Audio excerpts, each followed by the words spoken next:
Hello mga kamisyon, ayan, share ko po muli yung aking pong halaman na lagi ko pong inano, yung pong aking favorite plant. So medyo na search ko na po yung name niya. Ito po pala yung tinatawag na silver pothos. Ayan, so ang ganda po ng characteristics niya. Ito po pwede pong tumubo sa lupa at pwede rin po sa tubig. So ayan, medyo mahaba na po kasi siya ngayon. Ayan. So kung mapapansin nyo, ang bilis po ng kanyang naging paghaba.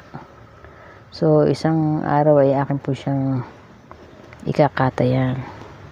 Kasi yung may mga ugat na yan, pwede ko po itanim yan bawat isang dahon.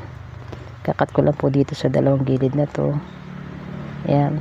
Yan na po yung magsisilbing lalago po yan dyan. Kailangan po nito pag ita-transfer nyo po siya ay meron po siyang ugat na kasama na ganyan.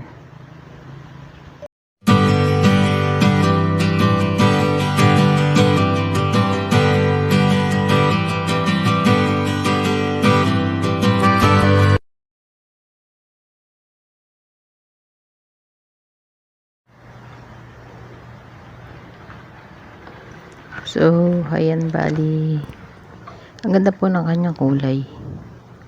Medyo gray po yung kanyang combination at saka po green.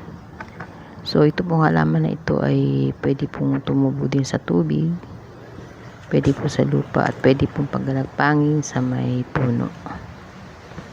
So pagka itinanim po siya sa lupa, na direct sa lupa, yung maluwang po ang kanyang nasasakupan, ito po ay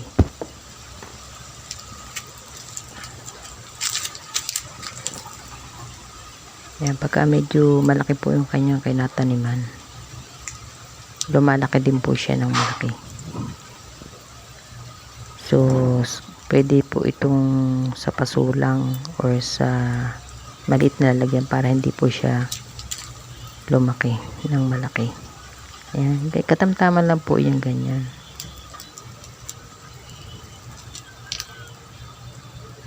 Maganda po ang kanyang kombinasyon ng kulay.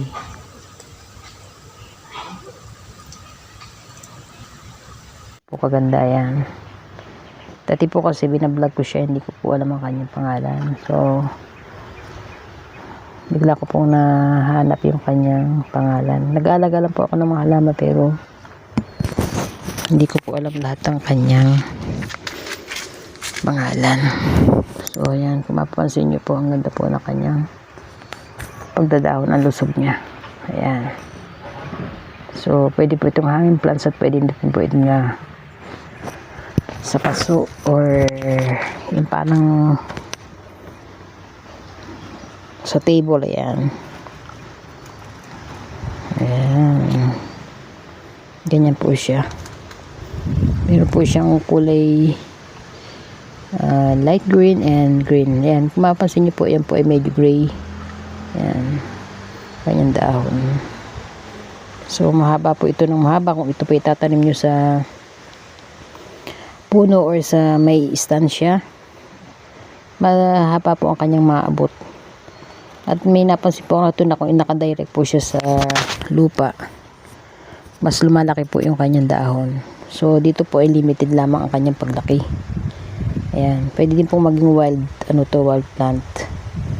Ayan, at pwede din pong hanging plants. Ayan, parang ganyan po siya. Ayan, nakababa siyang ganyan. Pero ito kasi ganyan siya. Ayan, ang ganda po niya.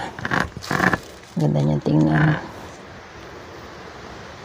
Ayan. Ayan lang po ang aking munting sharing for today.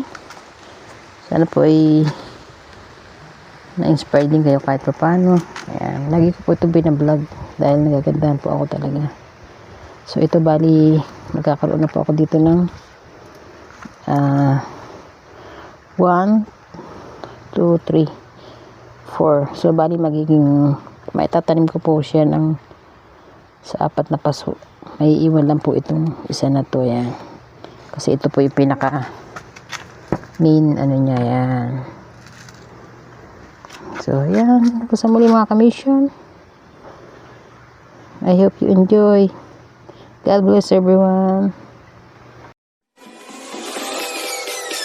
face.